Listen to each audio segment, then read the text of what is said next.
Hola a todos y bienvenidos a este canal Hablemos de Amor Verdadero.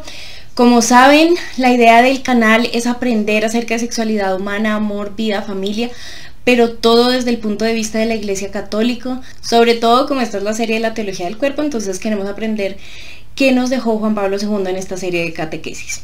Como también saben, yo soy Elisa, les pido disculpas otra vez haber estado enferma. Pues para los que no sepan, me ha dado un poco de COVID y es una enfermedad ratera. A ratos es complicada, a otros ratos no tanto, y de vez en cuando me dan ciertas debilidades y ciertos dolores de cabeza que son bastante difíciles. Entonces eso era básicamente lo que ha pasado. Espero que no vuelva a pasar, pero pues por ahora estamos bien y espero poder estar el sábado con ustedes tranquila. Entonces, bueno, les cuento, hoy vamos a continuar con nuestro tema acerca de la castidad en la maternidad y la paternidad. Entonces, bueno, comencemos.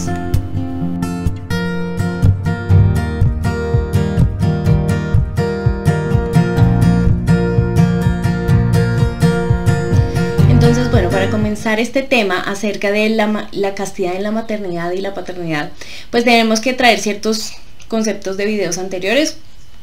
Lo primero es la idea de qué es la castidad. Acuérdense que la castidad es la pureza en el amor, no es tanto la abstinencia sexual, sino como la capacidad de amar con pureza, de convertirnos en sacramentos de Dios para el otro. Es decir, un sacramento es un signo que hace realidad lo que está significando, ¿cierto? Entonces, si nos convertimos en signos del amor de Dios, pues entonces vamos a hacer realidad ese amor de Dios para el otro y le vamos a dejar claro al otro que efectivamente existe un Dios que los ama, ¿sí?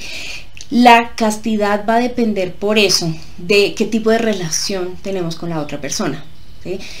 Porque vamos a hacer imagen de Dios de manera diferente según la relación en la que estemos con el otro.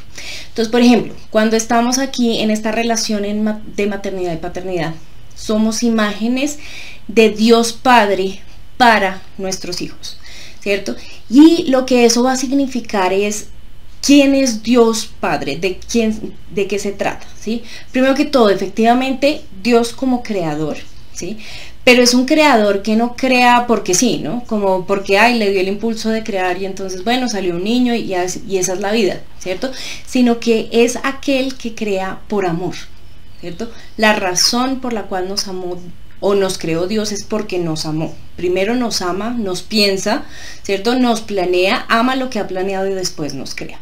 Entonces, Dios no es un padre que simplemente crea y lo deja uno abandonado en cualquier esquina, sino que es el padre que además de crear, ¿sí?, está pendiente de uno y quiere lo mejor para uno y entonces te va a dar todo lo que necesitas y además te va a educar, ¿cierto? No te deja ser cualquier monstruico y te deja irte por todos tus caprichos para que te conviertas en la peor persona posible, sino que de hecho se convierte en ese padre que trata de que tú tengas no solamente la mejor vida posible, o sea, con las mejores cosas posibles, sino que además seas la mejor persona posible, ¿cierto? Es una persona que te ama y te quiere. Como les he dicho en muchos videos, ser imagen de Dios, ¿cierto? Amar, ser persona, el hecho de estar con otras personas es una responsabilidad bastante grande, como quien dice, porque nosotros podemos dañar la relación de Dios con la otra persona según cómo nos comportemos, ¿cierto? Esto es especialmente real cuando se trata de los padres, ¿sí? Cuando las personas piensan en Dios como Padre y efectivamente nos damos la bendición pensando en el Padre, el Hijo, el Espíritu Santo y rezamos el Padre Nuestro diciéndole Padre es nuestro, ¿cierto? Tú que eres papá, lo primero que va a pensar la persona es Dios va a ser un padre igual al mío. Entonces, ¿eso qué quiere decir? Si nosotros nos convertimos en padres o madres, ¿cierto?, abusivos o negligentes, ¿sí?, malvados con nuestros hijos, pues lo que nuestros hijos van a creer es Dios es ese monstruo que se va a comportar igual que ese monstruo que vive en mi casa, ¿cierto? Dios es igual de negligente, Dios me odia igual que me odia mi papá, a Dios también le incomoda que yo sea como soy, igual que a mi papá o a mi mamá le incomoda que yo sea como soy.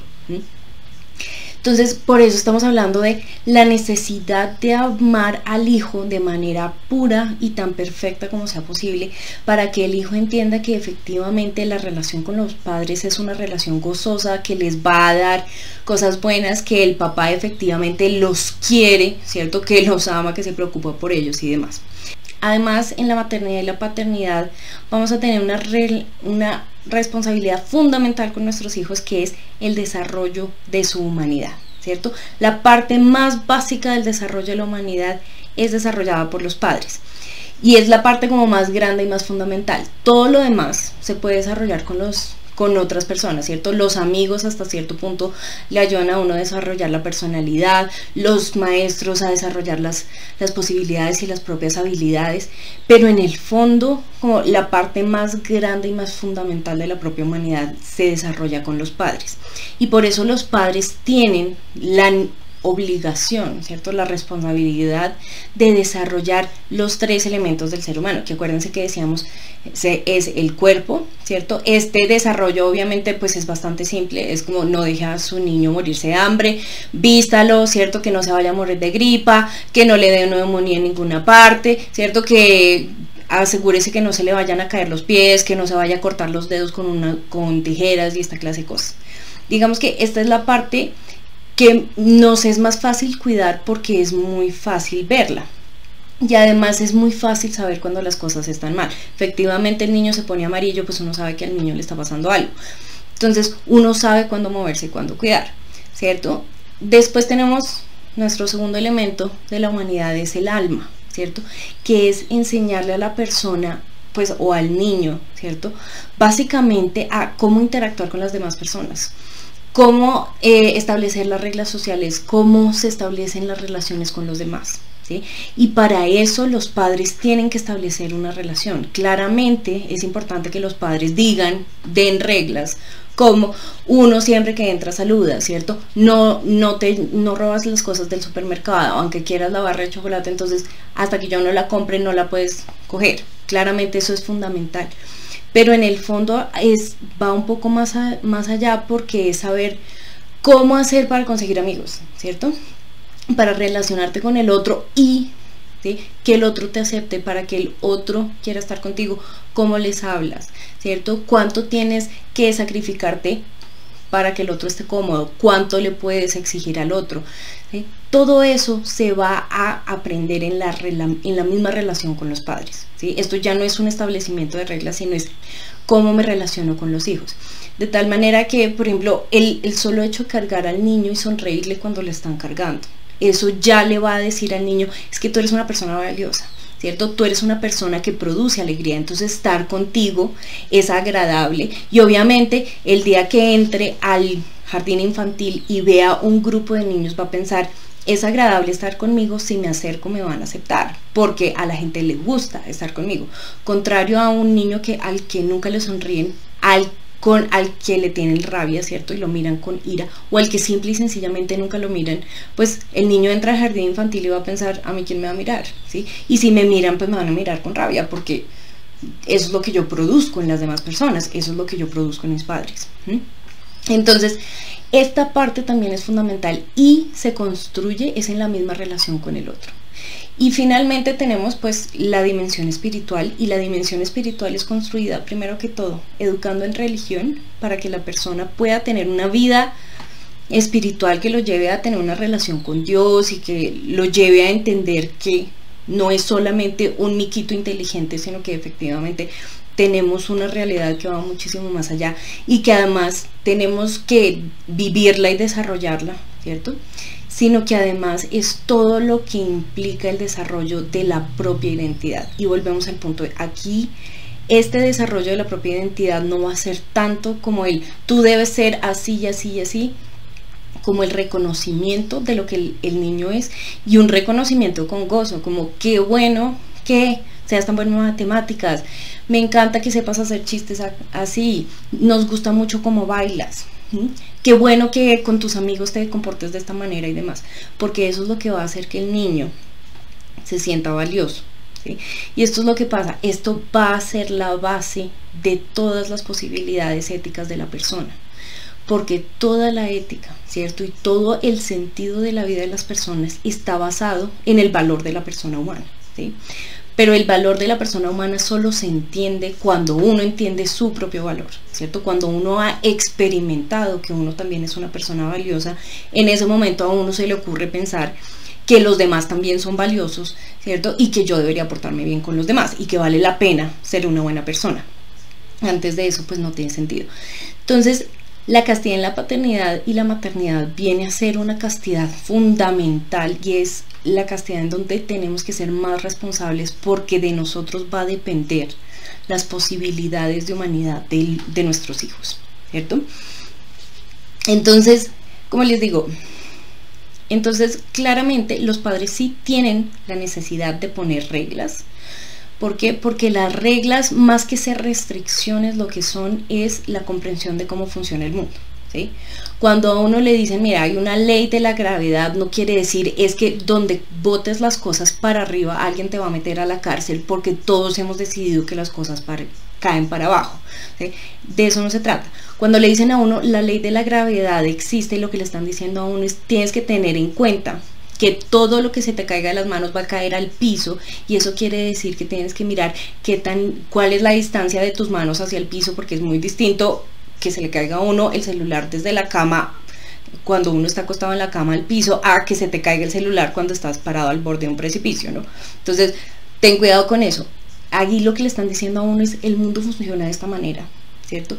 Y para obtener los mejores resultados y para tú poder actuar y hacer lo que tú quieres, pues necesitas tener en cuenta todas estas situaciones.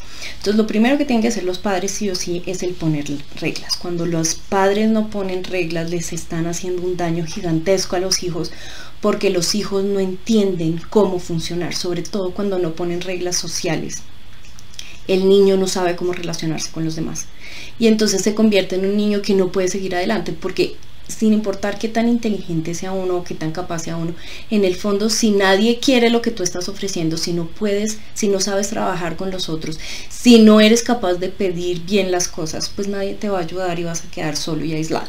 Entonces, lo primero que todo es el establecimiento de reglas.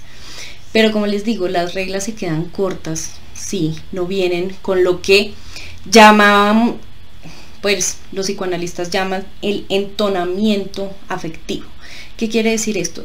El niño va a tener ciertas necesidades emocionales que los papás van a suplir de acuerdo demande el niño. ¿Qué quiere decir eso? Que nadie sabe cómo ser papá, ¿sí? ¿Por qué no hay clases de maternidad y paternidad? Porque es que no hay dos niños iguales, entonces lo que le va a pedir su hijo no va a ser lo mismo, ¿sí?, que lo que va a pedir el niño del vecino. Y de hecho, entre los propios hijos, lo que pide el hijo mayor no es lo mismo que pide el hijo menor. Entonces, a uno le toca ir respondiendo, ¿sí?, a la necesidad del niño, casi como si uno estuviera bailando. Entonces el niño lo va guiando para un lado y uno le tiene que responder. A veces la respuesta es, si el niño está triste, consolarlo, pero si por ejemplo el niño está haciendo una pataleta, entonces uno lo tiene que parar y decirle, bueno, no más, ¿cierto? Entiendo que tengas rabia, pero así no son las cosas, ¿sí? Entonces se trata, no hay clase de paternidad y maternidad precisamente porque nos va a enseñar el niño, porque no se trata de una respuesta genérica, sino que se trata de lo que tú necesitas en particular, que efectivamente es lo que hace Dios con nosotros. Volvemos al punto de ser imagen de Dios, ¿cierto? Dios a todos no nos da lo mismo. ¿Por qué? Porque para cada uno tiene un plan diferente. Él entiende que cada uno va a ser una persona diferente y por lo tanto, ¿cierto?, nos pone situaciones y también posibilidades diferentes. Entonces se trata de esto, de reconocer la individualidad del niño y decirle, efectivamente, aunque eres humano como todos los demás, tú eres un ser humano único, ¿sí? Y eso significa que lo que tú tienes para darle a la sociedad es esto, y esto significa que tienes que controlar estas cosas, y esto significa que tienes que tener cuidado con estas otras cosas, ¿sí? Entonces, como efectivamente esto se trata de que el niño entienda su propio valor. Parte de la castidad en la paternidad y la maternidad viene con el mismo hecho de concebir, ¿sí? ¿Cómo se concibe el niño? Y es aquí cuando los niños sí deben ser concebidos dentro del matrimonio. Porque cuando están concebidos por fuera del matrimonio, acuérdense lo que habíamos dicho de qué se trata una relación de noviazgo. La relación de noviazgo está diseñada para morirse, está diseñada para acabar. No pensamos estar juntos para siempre, todavía no, por cualquier motivo o cualquier otro. Cuando un niño está concebido fuera del matrimonio, lo que el niño entiende es: yo soy un accidente, ¿sí? Y muchas veces también entienden la idea de: yo puedo ser aquel que le dañe la vida a mis padres. Esto de hecho yo lo he visto en ciertas ocasiones, ¿no? En los casos en donde habían sido concebidos fuera del matrimonio. Conozco un caso en particular de una persona, fue concebida fuera del matrimonio y los papás se casaron. Se casaron porque igual se iban a casar. 25 años después se separaron, y se separaron por su propio problema y por su propia situación. O sea, claramente la relación de pareja no tiene que ver con la relación con el hijo. Esta persona es absolutamente amada por sus padres. Obviamente los padres no se arrepienten de haber tenido al niño ni nada de estas cosas, pero fue tal el dolor que esta persona vio en sus papás cuando se separaron, que lo que piensa hoy en día, y sigue pensándolo y está convencida de eso, es que yo le dañé la vida a mis papás. Si yo no hubiera nacido, ¿cierto?, mis papás hubieran podido ser felices. Toda esta tragedia se hubiera podido evitar. Además, tiene un hermano menor, y entonces, claro, mi hermano, le dañé la vida a mi hermano, porque entonces mi hermano no hubiera nacido, y si hubiera nacido en una buena familia, ¿sí? Yo soy un problema. ¿Por qué? Porque en el fondo no había amor, y aunque los papás aman a esta persona, la persona igual se siente responsable de la maldad, de lo que sucedió, ¿sí? Entonces aquí viene el punto de cuando Dios nos crea por amor. Es en el momento en que el niño es concebido dentro del matrimonio, el niño lo tiene claro. Ellos se amaban, por eso se casaron, y mi concepción fue gozosa, ¿sí? Estuvo bien, y ellos lo querían y lo deseaban. Puede que haya sido una sorpresa en el sentido de, bueno, no estábamos esperando quedar embarazados, pero pues pasó. Pero en el fondo es como porque se querían, porque estaban juntos, porque se amaban. No era que se estaban gozando el uno al otro y la verdad en el fondo no querían estar juntos, sino que ya se habían comprometido y ya habían pensado en una vida juntos. Entonces, claro, yo hago parte del plan de vida de mis padres, que es completamente diferente a yo les dañé la vida y ellos tuvieron que arreglar todos sus planes y tuvieron que cambiar todo porque yo nací. Cuando el niño piensa tuvieron que cambiarlo todo porque yo nací, comienza a sentirse culpable de su propia existencia. Es ahí cuando su valor no le queda tan claro, y es ahí cuando puede llegar a dudar de su propia dignidad, ¿sí? Entonces, por eso hoy en día yo sí he visto muchas personas, a veces cuando las personas defienden tanto el aborto, uno les pregunta, bueno, pero ¿y cómo es tu familia? Y en el fondo ellos le dicen a uno, mire, si yo no hubiera nacido, mi familia hubiera sido feliz, ¿sí? Yo entiendo que el aborto es matar a ciertos niños, pero es que hay ciertos niños que no deberían nacer, como yo, ¿sí? ¿Por qué? Pues porque yo le dañé la vida a mis papás. No hay nada más doloroso para un ser humano que pensarse a sí mismo como un accidente, ¿sí? Y eso es lo que usualmente pasa cuando los niños son concebidos por fuera del matrimonio. Ay, sí, un pequeño accidente. No existe un ser humano que sea un accidente, pero las personas pueden llegar a convencerse de eso, ¿cierto? Y ahí no queda tan fácil para el niño creerle al papá cuando el papá dice, me encanta que existas, ¿sí? Me hace feliz tu existencia. Porque es muy posible que el niño simplemente piensa, no, pues es mi papá y le toca decirle, ¿sí? Está como tratando de no herirme los sentimientos. Pero en el fondo mi papá no me quiere, ¿sí? Pero en el fondo la realidad es que yo sé que yo dañé todo. Entonces es aquí cuando tenemos que tener en cuenta una cosa fundamental, y es que el acto conyugal, ¿cierto? El coito tiene dos dimensiones básicas, que son la dimensión unitiva, que es el amor entre los cónyuges que efectivamente se unen por amor, y segundo, la dimensión procreativa.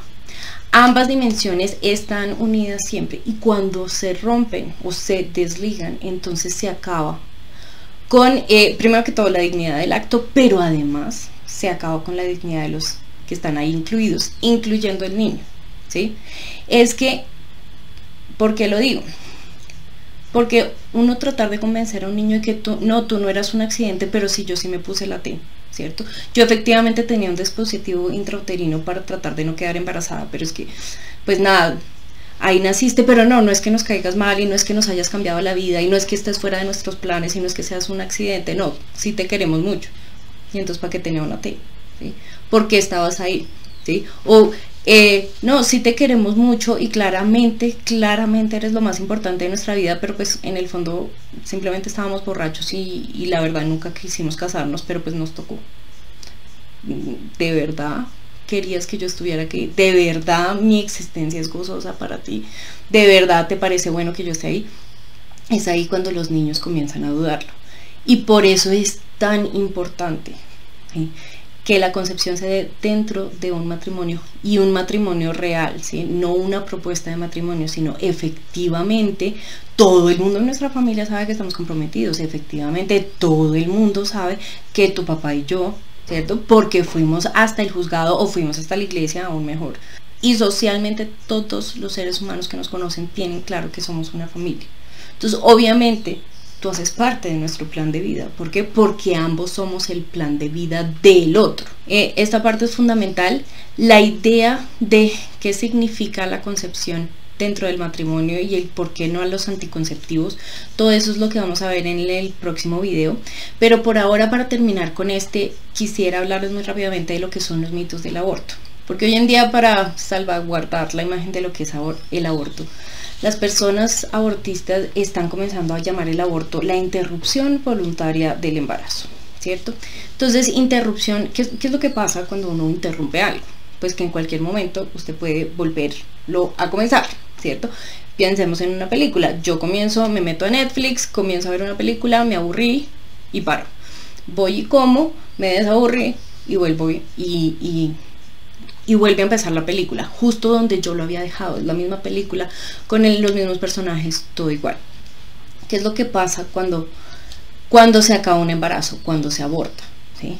Ese niño se muere y no hay nada que pueda sanar la muerte, ¿sí? Entonces, y lo digo porque he conocido muchas personas en la vida que dicen, bueno, es que este no es el momento adecuado para tener a mi hijo, entonces voy a abortar y después vuelvo y quedo embarazada, como si, voy a volver a quedar embarazada del mismo niño, ¿cierto? Y todo va a seguir continuando, ¿sí? Y todo va a estar igual, y simplemente sí, vamos a aplazar la situación un momentico, ¿sí? Pero yo voy a tener el mismo hijo. ¿Qué les pasa? Efectivamente, vuelven a quedar embarazadas como para reparar la situación, y cuando les entregan a su bebé y se dan cuenta que este es el niño número 2, ¿cierto? Que este no es el primer niño que ellos habían tenido, que ese primer niño está muerto y sigue muerto. No pueden amar bien al niño, se sienten mal, comienzan todas las tragedias y comienzan a ponerle al niño la idea de, es que tú eres el niño equivocado, ¿sí? A veces eso pasa.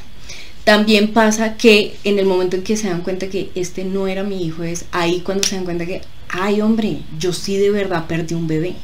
Efectivamente yo no tengo un hijo que yo tenía antes, ¿sí? Efectivamente aquí se me murió, ¿sí? Efectivamente se murió mi bebé, y es ahí cuando comienza su proceso de duelo, y es algo que nunca habían visto porque, no, pero se interrumpe, ¿cierto? La vida no se interrumpe, la vida se acaba, ¿sí? Pero no es interrumpida, la vida no tiene interrupciones, comienza y se acaba y es un proceso continuo. Entonces eso hay que tenerlo en cuenta primero que todo. Y la otra cosa que también hay que tener en cuenta, que es otra de los imaginarios que tienen las personas que hacen que suavicen la idea del aborto, ¿cierto? Y lo piensen con tanta tranquilidad, es la idea de que la maternidad y la paternidad son reversibles, ¿sí? Que efectivamente esto depende de lo que yo quiera y yo solamente me convierto en mamá o papá cuando yo quiera. Tiene un cierto elemento de verdad, porque efectivamente uno tiene la posibilidad de elegir ponerse en la situación para ser padre, ¿sí? Uno puede elegir tener la relación sexual para concebir un niño, uno puede elegir pasar los papeles de la adopción para poder adoptar un bebé, y uno también puede elegir qué tipo de padre ser, ¿sí? Yo puedo ser la mamá de un niño que está bien cuidado y a quien yo amo, y que el niño tiene claro que lo aman y lo cuidan, y que además alguien le suena los mocos y le limpia la cara y le pone ropa limpia. yo también puedo elegir ser la mamá de un niño abandonado en una esquina y que no tengo ni idea qué pasó, y también puedo elegir ser la mamá de un niño muerto. Pero en el momento en que aparece el niño, uno se convierte en padre para siempre, ¿sí? Y cuando comienza en el momento en que sale la prueba de embarazo positiva, ¿sí? Mucha gente piensa, no, la prueba de embarazo sale positiva, pero esto simplemente es una sugerencia para que yo acepte serlo y entonces ahí sí pasó. La respuesta es no. Uno es madre o padre desde el momento en que sale la prueba de embarazo positiva. Y eso quiere decir que si a las 2 semanas de haber tenido la prueba uno va y aborta, uno va a pasar por el dolor de la muerte de su hijo. Uno va a pasar por el duelo del niño. Pero es que yo no quería ser mamá, pero es que ya lo eras, ¿sí? Ese es el punto. A la gente muchas veces le sorprende sentir dolor después del aborto. Es como, pero ¿por qué si yo no quería? Porque es que ya no es voluntario.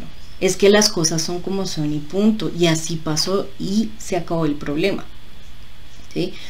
Uno es mamá y papá desde el momento que sale la prueba de embarazo por el resto de toda su existencia.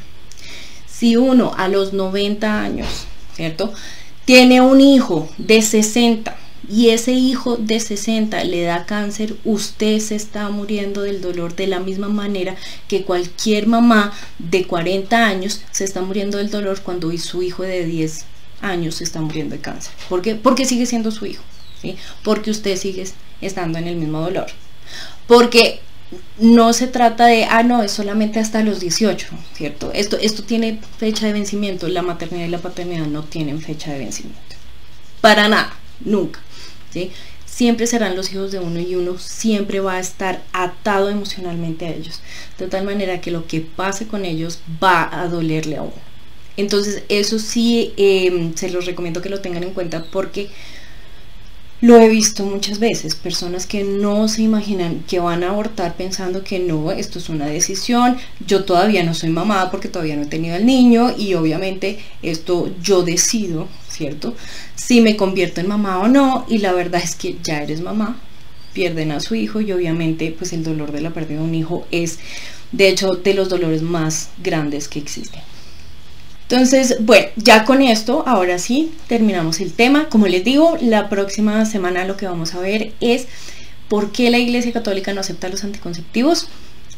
La teología del cuerpo es el intento de Juan Pablo II de explicar la Humanae Vitae, que la Humanae Vitae es la encíclica que escribió Pablo VI en relación al uso de los métodos anticonceptivos. La gente no lo entendió y Juan Pablo II ayudó a escribir la Humanae Vitae, entonces él está aquí explicándonos el por qué la Iglesia tomó esa decisión. Entonces, estos últimos videos que quedan los vamos a tomar para explicar esta encíclica y van a ver que es una encíclica absolutamente maravillosa, no tiene nada de retrógrado, de hecho es bastante, ¿cómo decirlo?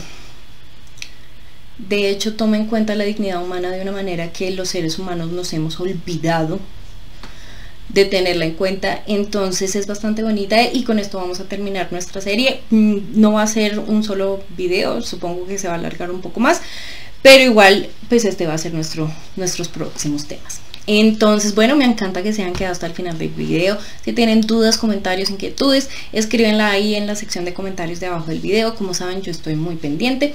Cualquier cosa me escriben y yo les respondo ahí mismo, tan rápido como sea posible, pero también en las sesiones en vivo de los sábados. ¿Qué quiere decir eso? Que todos los sábados a las 7 de la noche hora Bogotá nos reunimos por YouTube, ¿cierto? Yo tengo una sesión en vivo en donde vamos a responder todas las preguntas que surjan esta semana y vamos a profundizar un poco en el tema. Entonces cualquier cosa que necesiten me lo escriben ahí, lo respondemos el sábado y bueno, que estén muy bien, muchas bendiciones para todos. Nos vemos.